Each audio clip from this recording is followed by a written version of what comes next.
such an asshole.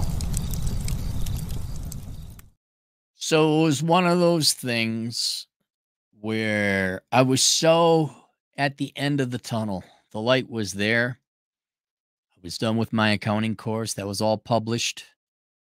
I fixed all the things in the house that needs fixing. Cars are all tuned up and ready. All the adult responsibility stuff was done.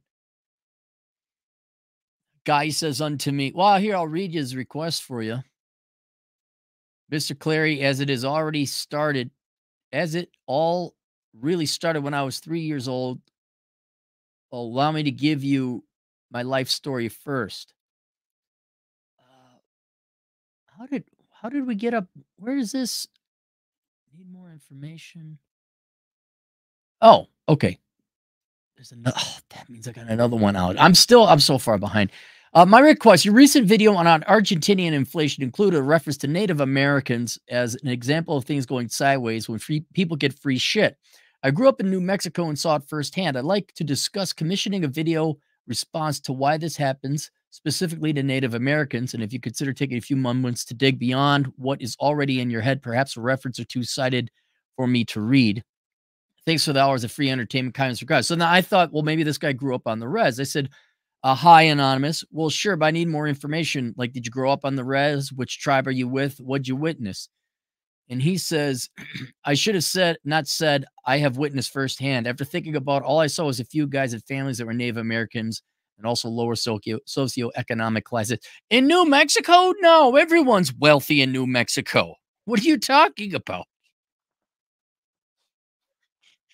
That is a shithole. That state is a shithole. I am not Native American. I'm Gen X white dude, son of a lawyer and nurse. Father passed away when I was 5, and mom remarried a doctor, then stayed married till he died. Okay, so my stepdad was a family medicine doctor and spent a few years on the reservation working for the government agency, Indian Health Services, that helped supply health care there in northern New Mexico. When he married my widowed mom, we all moved to a town in New Mexico. I'm not going to give a lot of details. He always had nice things to say about them as a culture. Parents about numerous art pieces of Native American artists. Teen noticed disparaging things said about Native American people and began meeting some that seemed lower income. At about 18, I met a guy from the Navajo Nation. He had many stories about growing up near that culture, and they weren't good. Kayenta, over across the border into Arizona. The worst thing was local kids would roll Indians, which was stealing from them by finding them passed out drunk on check day, rolling them over and taking their cash. Obviously, this is terrible, and I'm condoning it, just describing it. I recall reading at one time New Mexico was near the top drunk driving stats, but we'd have been near the bottom if Native Americans were factored. I don't know. I drove I was not impressed with New Mexico. I like Albuquerque. That's about the only place I like in New Mexico. The rest, I'm like, are you trying to be Wyoming? What's going on here? All right. So I said unto the guy, thinking, hey, I could be done with this and walk into the light, be out of the tunnel. I'm like a step away from the tunnel, the end of the light, or where the light begins. I said, well, I could do one of two versions. One where I just explained the theory that free shit ruins people's lives. That'll cost 40, right? One more step, Cappy. You could have been out of the tunnel. You could have just not given him the option. You could have just said, look, I'll give you my opinion, but it ain't going to be terribly well researched. But I opened my big mouth. The second one where I do research on American Indian standards of living and then explain my theory, which will cost 140. Bobbity ba, bobbity boo. But if you want to see the numbers, I'll take my time for me to gather, which will increase costs. I'm like, there's no way he's going to pay an extra $100 for me to research, right? Zippity doo-dah, zippity day, my oh my, what a wonderful day. No. He paid the $140. So I had to go do some research, which I have completed after listening to many podcasts and interviews and doing research. So let's go through this. First, the caveats. Now, in my research, there has been conflicting evidence or information. This is not that the people who were providing the information were lying or had the wrong information. What is very, very likely, and you'll find this if you were to research it yourself, there are many tribal nations within the American Indian community. And keep in mind, we're talking North America too, throw in Canada as well. I don't know about Mexico, didn't see any data there. But there are many tribes. There were also many treaties among different tribes. And depending on which tribe got what treaty determines what thing they got from the federal government and which one was reneged on and all this other stuff. Then there is the Department of Indian Affairs, or at least that's what it was called back in the day, that dealt with it all. I don't know when that was formalized. So you could have one reservation that, okay, you got some land rights here. The other one, no, you don't have land rights. Tribal land in general is owned by the federal government. The American Indians cannot own their own land in the tribe within tribal land. But then again, then they'd be like, well, except for that guy over there. And this person was grandfathered in, and that was different, and this was different. So there's going to be some general statements that may not apply in all circumstances. So we're dealing with multiple rules, multiple tribes, multiple contracts within the government. So that's just the caveat. Let's go into standards of living. I had been of the opinion before that American Indians were at the bottom or tied to the bottom with American Indians were tied up on with Black Americans. And that more or less proven to be true. Sometimes they're in better shape. Sometimes they're worse in ways you want to measure it. I'd say they're slightly worse off based on the poverty rate alone, but we'll go through some of them. Median net worth. American Indians are the poorest by far, $5,700. Your average Black household net worth, $24,100. Hispanic, $36,050. White, $189,100. And Asians, $47 billion. That's true. It came from the Bureau of Economic Statistics. Median income. Here, American Indians they're not at the bottom. American Indians are at $43,825. However, and this will skew the data and skews the data for a lot of, American Indians overall. There's reservation and off reservation. If you're on the reservation, you're making $17,000 a year, which is paltry, largely because there's really no jobs except to manage the tribe and the reservation itself, and they're all federal. Black, 41,930. So American Indian overall, 43,800. Black, 42,000. Hispanics, 52,000. Whites, 69,000. And Asians, 423 billion per month. True facts. Bureau of Economic Analysis. Home ownership. Here, I was citing a different study. American Indians, a little bit higher than Blacks and Latinos at 50.8. Whites are at 72.3. They did not list Black or Latino, and there wasn't any Asian data. I could just make it up. The Asians own 110% of everything. Poverty rates. This is the one I put a little bit more emphasis on. American Indians, 25.4%, 1 in 4 below the poverty line.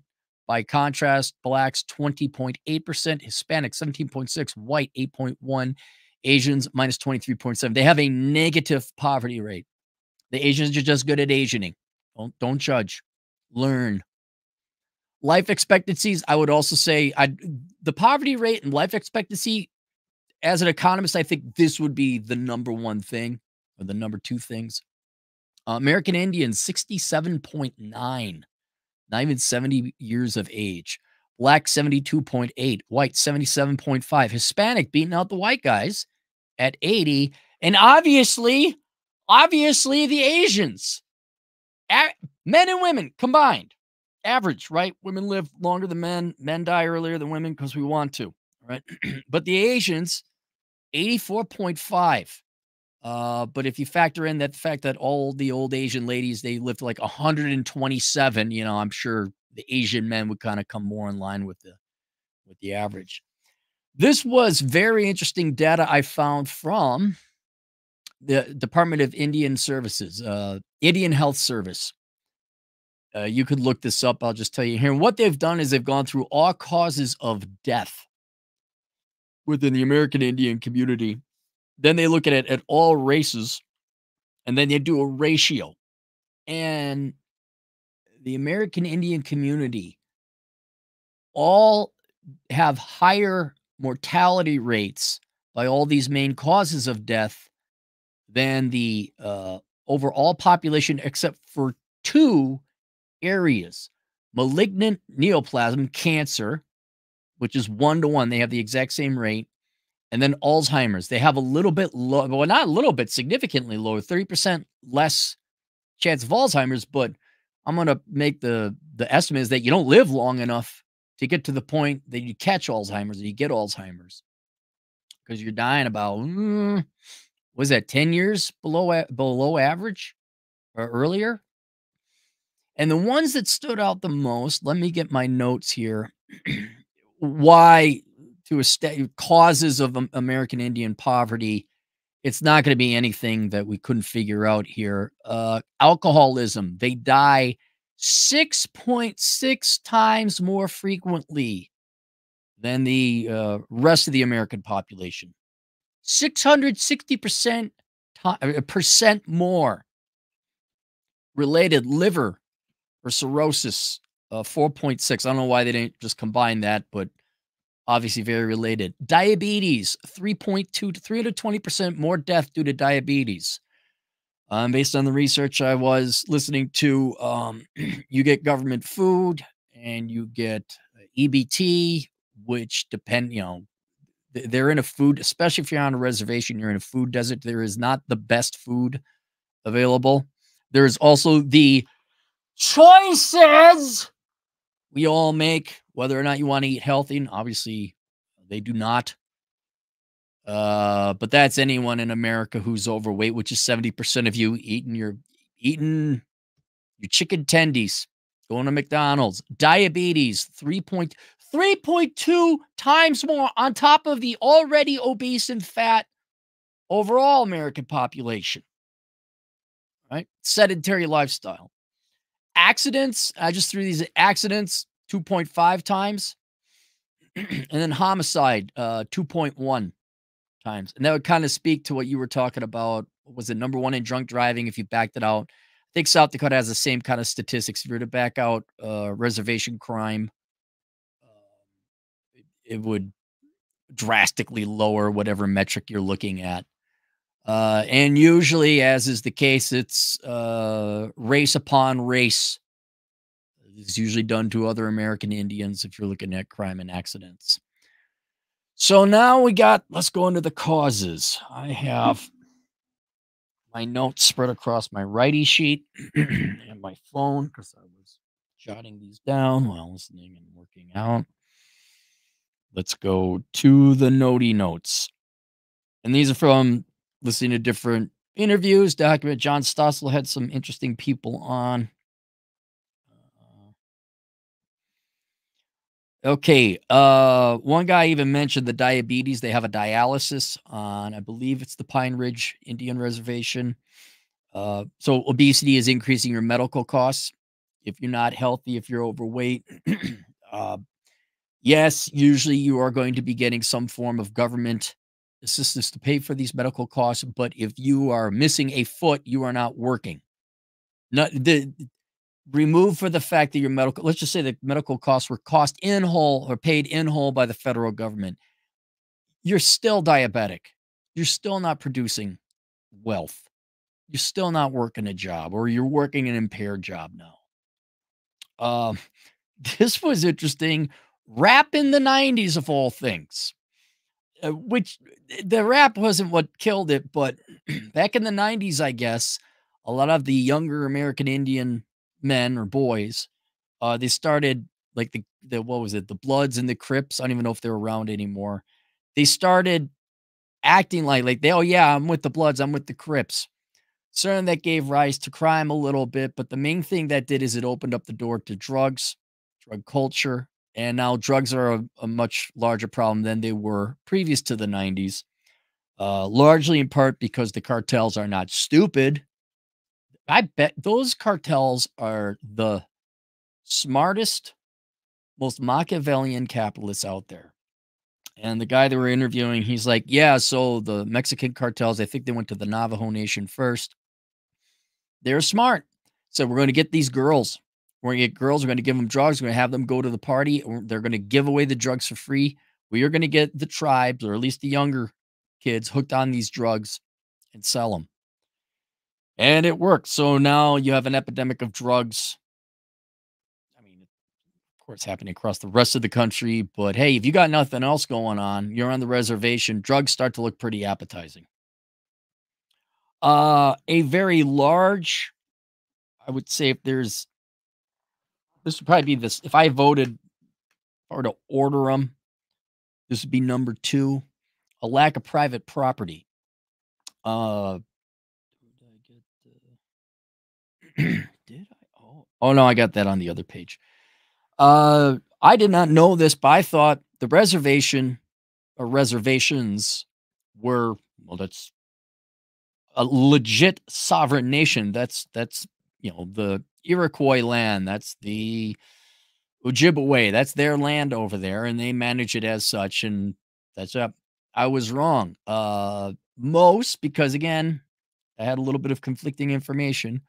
Most of the reservations are owned by the federal government, and you are not allowed to borrow against it because you don't own the land, which really limits you. If you look at a lot of small businesses, the number one collateral you pledge is your property. They don't have that. Also, not having private property, like I don't own it. Yeah, go look at a rental versus somebody who owns their piece of property. If it's a rental, people don't take care of it. I'm not saying they destroy it, but they don't take care of it. It's not theirs. Why would you waste the labor of improving a piece of property that you don't own? And I didn't have time to look into the multitude of programs in which the federal government pays tribes or tribal members. There's many, and free education and food and this and health services, but they were talking about how he literally said, well, if you work, then you got to pay rent for the Section 8 housing. So then people don't work. Okay, there's another reason for the economic mess. The second you work, you got to pay for rent. And then you could have land, but if you gave it up, the government would pay you and give you like a lease for land you forfeited. And like, I'm sure there's plenty of other, you start throwing a casino in there. All right, well, that's private. So the tribe makes money, everyone gets a share. But that was the one thing I was like, oh, you're not even allowed to own your own land. So yeah, if you don't own your property, if you don't own your house, if you don't own your land, you're going to be way less incentivized to work hard. Absolutely. So that's another, I would say, number 2 in a great demotivating fact. Now, if you get, obviously, you leave the reservation, you can buy property just like anyone else. But that was, what was it? A third of American Indians live on the reservation. Significant percent, significant minority. So there's that. The economist that Stossel interviewed, he did some analysis back in the 70s even. This guy, he said that those American Indians that had private property versus those that did not, they just lived on the reservation, the property that was privately owned was more profitable or generated 40 to 90% more. Now, what that is, I don't know. Was it income? Was it GDP? Heads of cattle? What were you looking at? But because one private, that's like back when economists had a little bit of sense. It's like, look, you got to allow for private property. Otherwise, people just aren't going to work. You can't say the government owns well, then fuck you. I think it was when the Soviet Union was collapsing and they were freaking out like, well, how do we get people? Like, you're going to have to let them have private property. It's like getting Golem to let go of the ring. You're like, dude, will you give it up already? Throw it in the volcano. There was also an anti-investment mentality. And let me tell you what I'm talking about.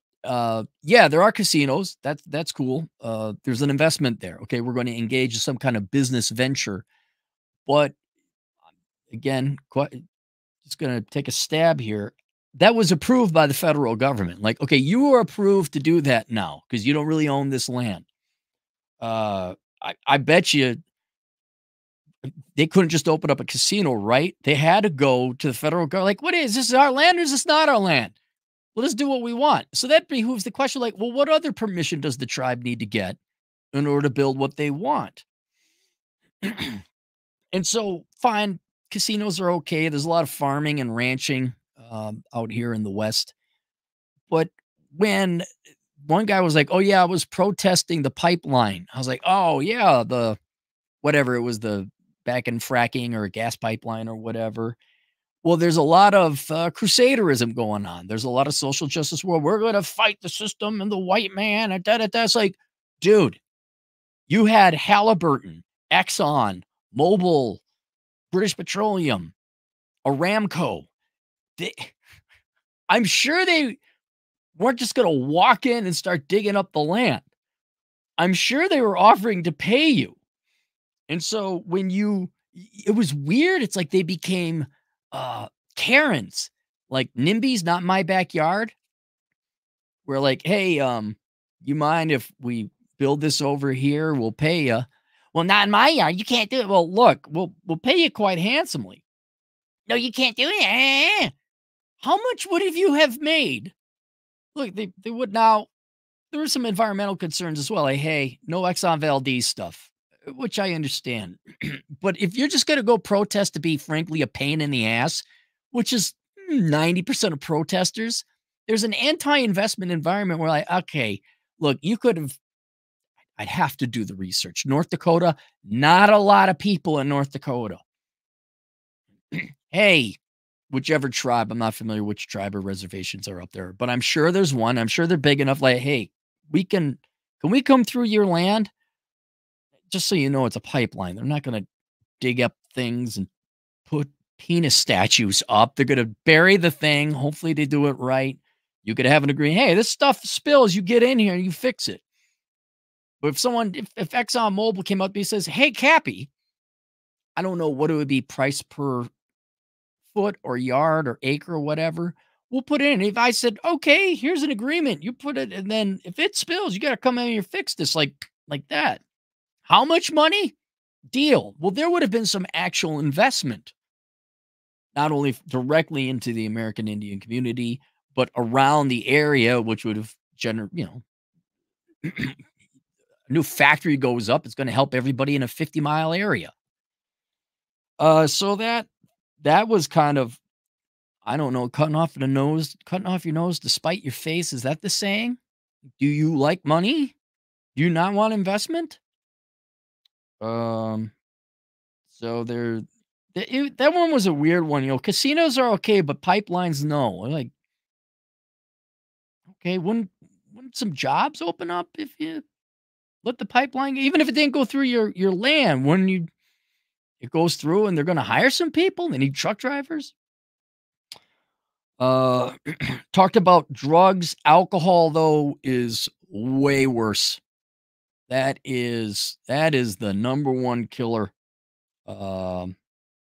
Literally, based on the data, the number one killer by far. Anyone else have an issue with Google phones just opening up ads you never clicked on just so Google can make a little bit more money? So there's that.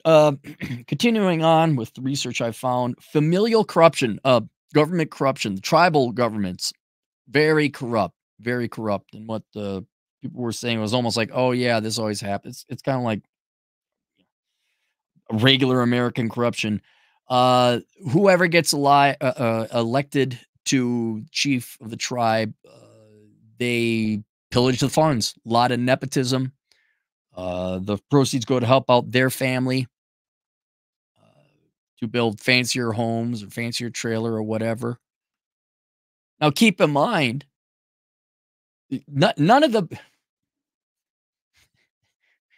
we'll get to it later, but in short, there's so much government money, especially on the reservations, that no one has an incentive to work. You don't have to work if you don't want to. So all this money that is sent into the tribe, let's say it goes to the corrupt chief, or let's just say it was fairly dispersed, And everyone's going to buy a new whatever, they're going to make patios. Let's just use that. Everyone's going to get a nice patio on their house or the trailer.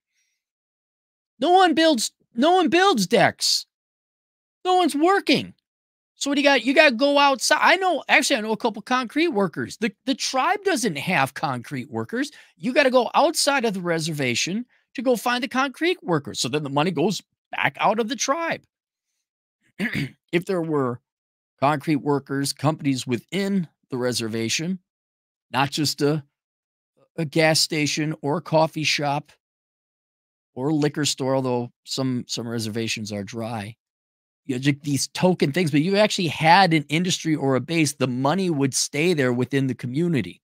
You could also then trade with other communities, but that's just regular economics where, let's say the reservation gets let's use concrete. They get a really great concrete factory going on, and they become experts at concrete. They know how to pour it. They know the types. They know the mixture, and all of a sudden now they can start bidding on contracts. Hey, a bridge has got to go. They're doing a new bridge going across whatever, the Missouri River. Oh yeah, Running Horse Johnson. He's got the great names. He's got a great concrete. Hopefully he bids on it, and he bids on it. He gets it. Well, that's all. Now he's employing people. But you need you need workers. You need a business. And if everybody's getting money and they don't have to work for it, then they're not producing any goods and services that they themselves could use, let alone anyone outside of that area would want to purchase. So there's no industry at all, which will inevitably get to my point about how free money just ruins everybody. Because but the family and corruption and the nepotism that's there. There's a crime haven aspect depending on how serious the tribal councils and the leaders of a particular tribe are about fighting crime. What will happen, and it depends. I'm not even aware of it. So Pine Ridge is, it is, Atham, look it up. It's about 60 miles to the southeast of Rapid City. And what will happen is one of the members of the tribe will be in Rapid City because it's the only sizable town nearby, running errands and all that. Will, whatever, commit some kind of crime, run a light, get chased down by the cops, murder someone, whatever. They commit a crime in Rapid City or in the county, Pennington. Is that county? Oh, we got to go arrest this guy. He catches wind, the fuzz is on him. He hightails it to the reservation. Or there's several instances where they're in pursuit. They make it to the reservation. Because that's separate land, though technically not, because the federal government owns it. They got to get permission from the tribal police. Like, hey, we're in pursuit. Can you stop these guys? And then it's up to the tribal police, whether or not they're going to do it. And some, they will not reciprocate law enforcement with, whether it's the county or the state trooper or the local guy from the cop from the town next over. And so some places, these end up becoming crime havens where, okay, you commit a crime, but then you go and you escape to the reservation. And for whatever political reasons, the tribal council decides, no, we're not gonna essentially have a, what is it called? Extradition treaty, for lack of a better word. But that's functionally what it is. Okay, fine. You protected one of your own. He's a criminal. What do you think he's going to do? Going to commit crime over there. And so crime is also, it's already an issue.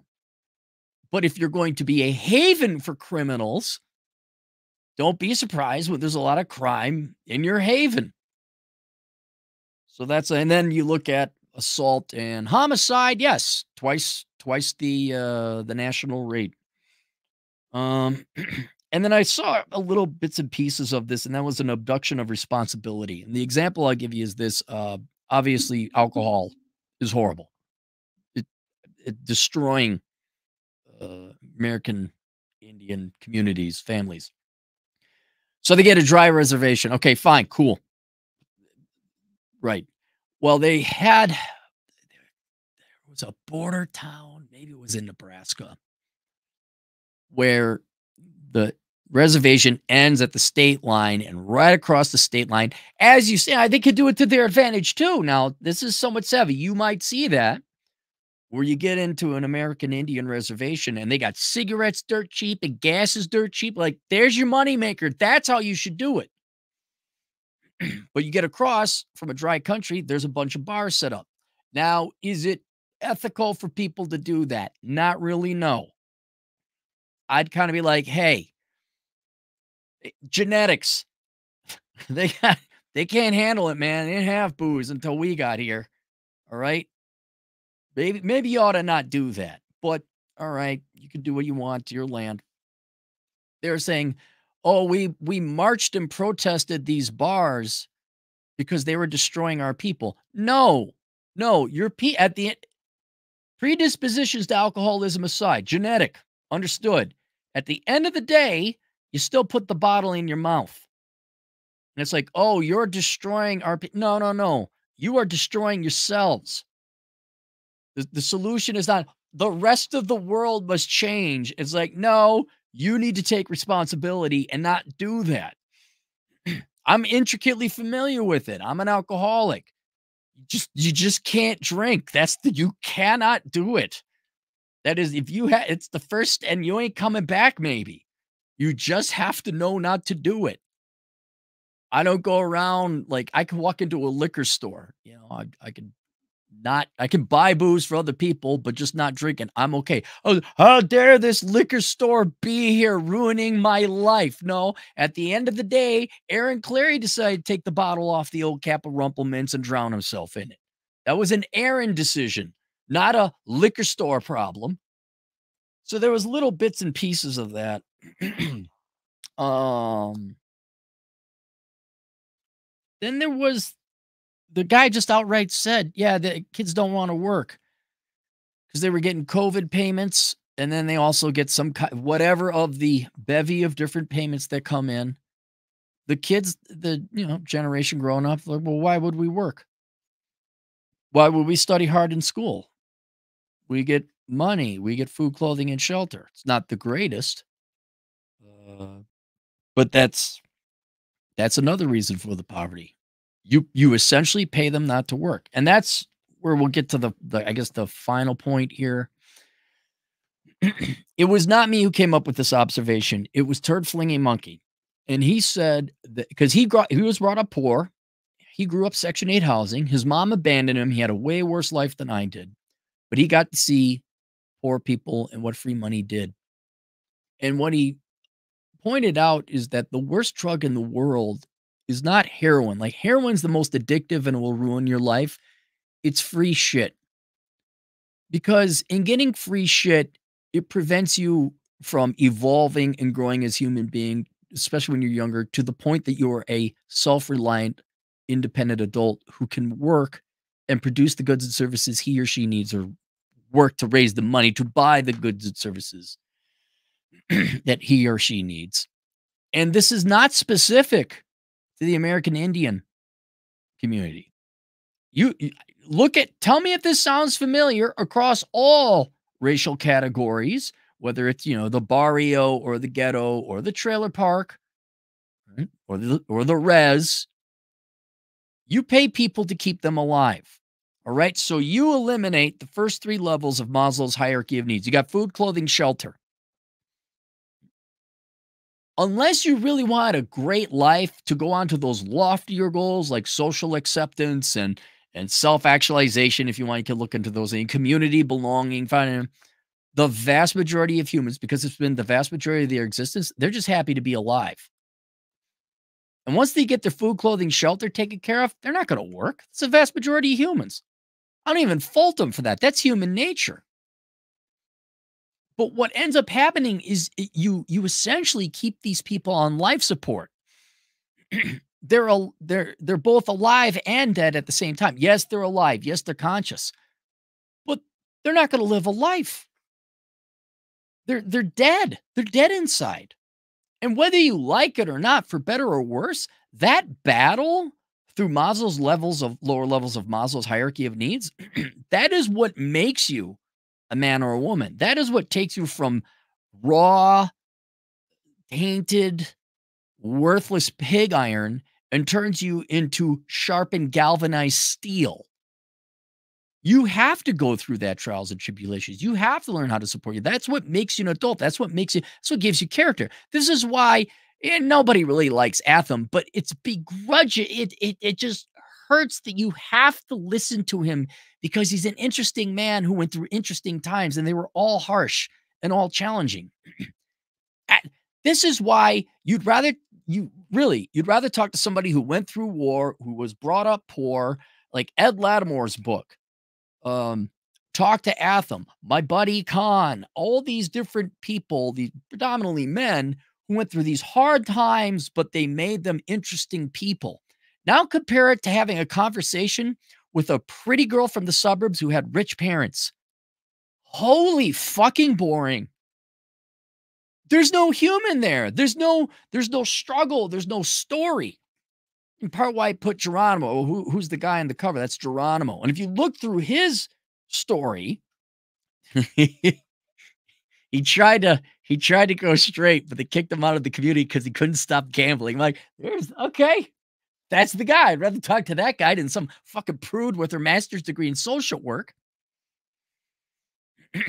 It is actually a blessing that it's a challenge, but it is also a blessing that you have to support yourself, that you have to get up in the morning, develop a skill, and through your own strength, resources, merit, intelligence, get out of poverty. It makes you appreciate other people. It makes you appreciate society and community. It's like, oh shit, everyone else has to do that. But if you remove that through welfare, whether it's the petulant little minds of Robert Reich. Well, actually, TANF is welfare, and not that many people collect TANF. Ha ha ha! I showed you. Thank you, former Secretary Robert Reich. You are a fucking moron. All the gimme dats, all of them. I don't care where it comes from. Whether it's EBT, whether it's WIC, whether it's TANF, whether it's tribal money agreed to from treaties long ago, whether it's Section 8 housing, that one right there. If you got your housing paid for, you don't have to. It feels good, but it immobilizes you, like being left on life support. And that's essentially your life.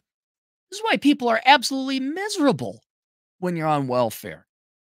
I mean, everyone's like, boy, I wish I could be on welfare. No, you don't. You absolutely do not, because you got no reason to live.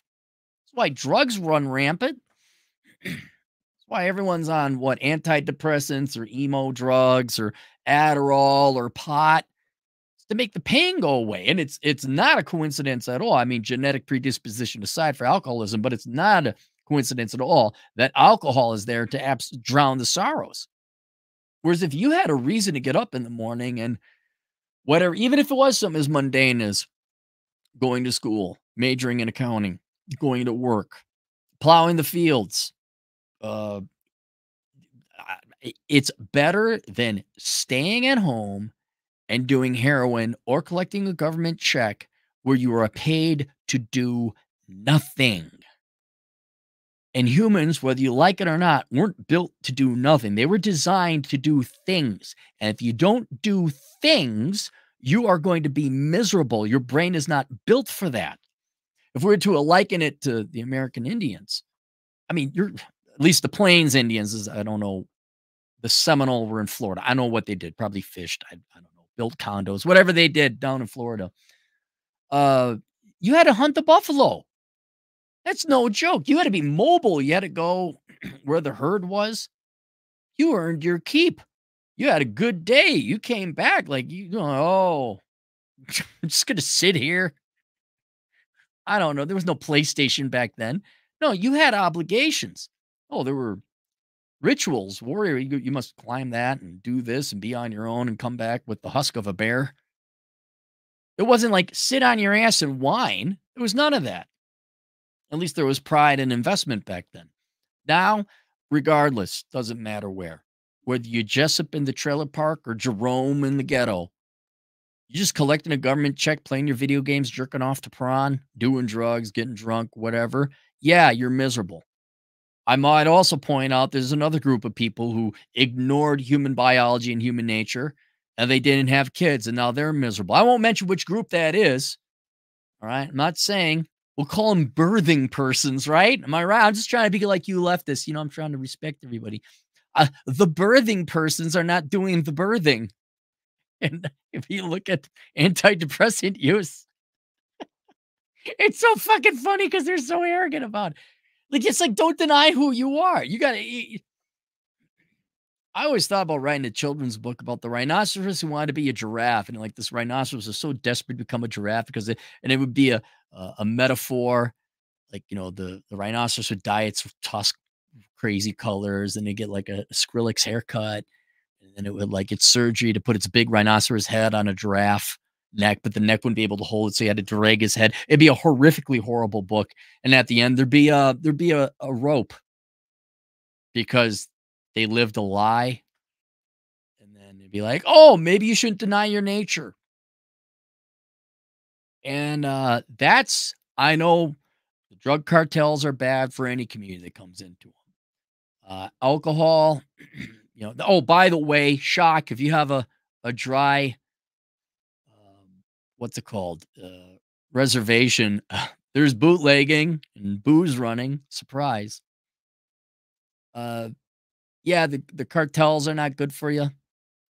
The booze runners aren't good for you. But you know who the real pedal pusher is? Democrats. Hate to sound so simple about them. Again, not a big Republican. But they're the ones, hey, you want some free shit, kid? It's the greatest. Yeah, just vote for me. And you destroy your life in literally identical to heroin, just identical to drugs. It feels good. It makes you not do anything.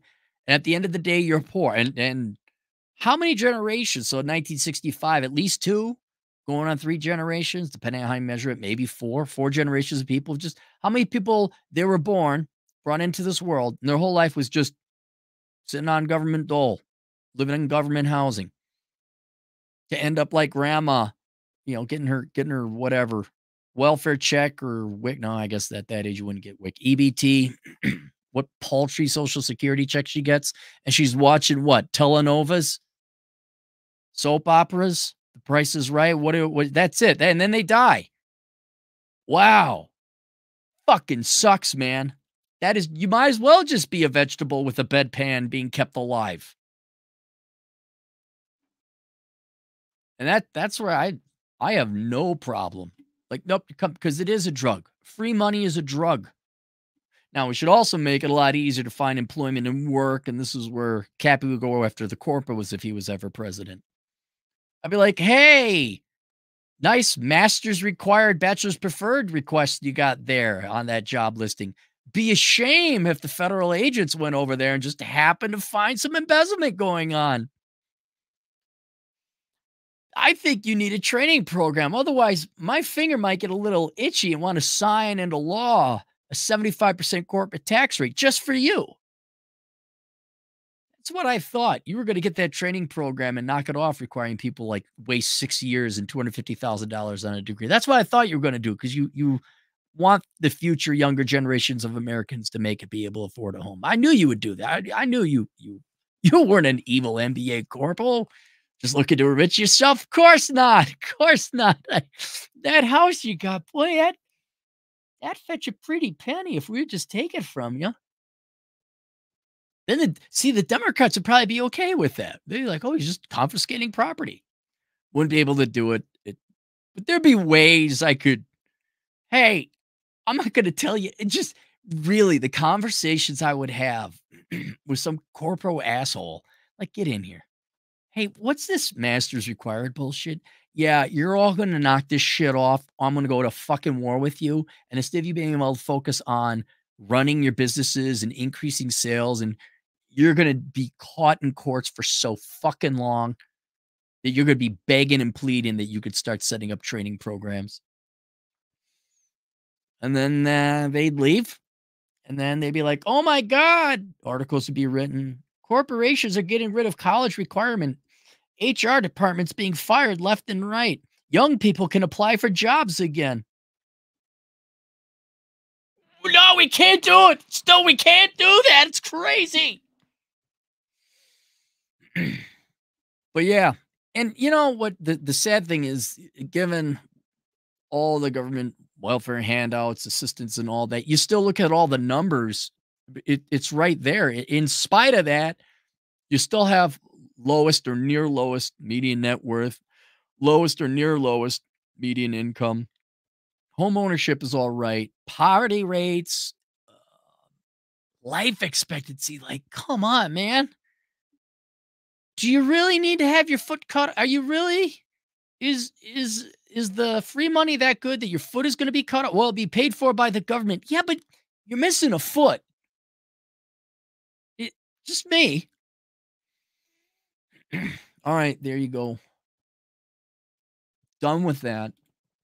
Super chats. We got super chats. Alex Patino, a truck driving Latino agent in the field, $5. American native, the best example of getting government money earliest form of UB. Yeah, no, you're not. You're not kidding. See, well, here's another thing, Alex. You bring up an interesting point. There are agreements. There is law between the federal government and many tribes where it's like, all right, you, because we took your land or violated, you are getting free money. Like there was a, what's the word I'm looking for? Precedent, a reason for that. But now it's actually hurting them. So you kind of like, well, yeah, but you know, economically, there is a form of compensation going on here, legitimate, but it's ruining them. It's just, but yeah, you're right. It's UBI. It is. It's UBI. I guess plus their genetic disposition to alcoholism. Oh yeah, no, the American Indians are getting attacked from multiple fronts. It's not just we gave them free gimme that's and that's it. There's corruption within the tribal governments. I didn't mention it, but the different tribes kind of not in a good rival type way. They actually fight one another. Like, oh, you're from Ojibwe. You're like, are you kidding me? You got time to do this shit? No, there's a lot of hurdles in the way, but the two main ones, lack of private property and free money. That right there. Normally, what's the number one cause of poverty normally? Having too many kids you can't afford. Not in the case of American Indians.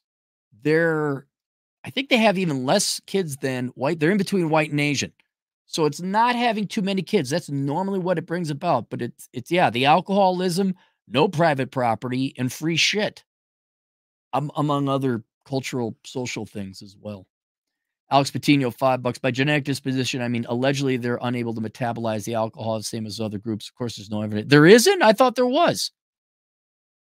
I would argue the fact that alcoholism has wreaked such damage to the American Indian community. I got to imagine there's some genetic component. And let's say there's not. Does it matter? It's still wreaking havoc. Boo Boo, our Philippine agent in the field. White man bad. Water good. Yes, got to talk tardy because mommy YouTube no like it. Bundle of sticks. Is it that bad? Is YouTube cutting them off? Alex Patino, $10 again. Corruption. I met a native from Idaho who told me that if anyone worked overtime at the casino, they would not be paid. Right. See, that shit. And then you got your own corruption within your own group. Like the best thing to do is get off it's just like Minnesota. The best thing to do is get the fuck out. And it's shown in the income, those on a reservation, those out of a reservation. The best thing you can do, get out of the ghetto, get out of the trailer park, get out of the cult, get out of the res. Not saying don't go back to visit family and friends, but you got to get out. And the elders call it a donation to the tribe, so no incentive to work on proof. Right. If you're not, look, you get pissed off corporations don't pay enough. What if they just don't pay? Boo Boo, 50 pesos. Oh, you don't talk bad about Alco whiskey is my wife. Alcohol, whiskey is my wife. Oh, good. I'm glad. I'm glad. I want to buy you a bottle of booze. Booba's got a unique life there over in Manila. And Thiem Wong, another Asian agent in the field, 40 Thai bot. I don't like Robert Reich. He is so disingenuous. He is a sad. I'm surprised. Thiem, how the hell are you paying attention to U.S. politics like this? Like, aren't there hot women to chase in Thailand right now? Reich is, he's 80 years old. He is the quintessential boomer. He is so, I mean this, Rob. You are a sad, pathetic man. You're 80 years old. Go watch his tweets. It's like 1968 and he's some hippie. Like, we need free this, man. We need more, health care. We need all that, the evil corporation. Like, fuck off, Rob. Your life is over. Someone want to send Rob this video? Someone want to tell you there's like 5112? Rob, you failed. Socialism will always fail. I'm sorry, your entire life, apparently this is still important to you, that we need to have free shit and cool stuff, man. Are you trying to be hip with the kids? Why are you here? Get the fuck out of here. It's boomers like you that have ruined the millennials and made the Zoomers' lives practically impossible. Hey, kids, want some free shit? He's like, yeah. Why are we poor? Oh, yeah. He's one of the more pathetic men I've seen. Well, dude, if I'm not going to be 80 years old. Hey, kids, free shit. Am I right?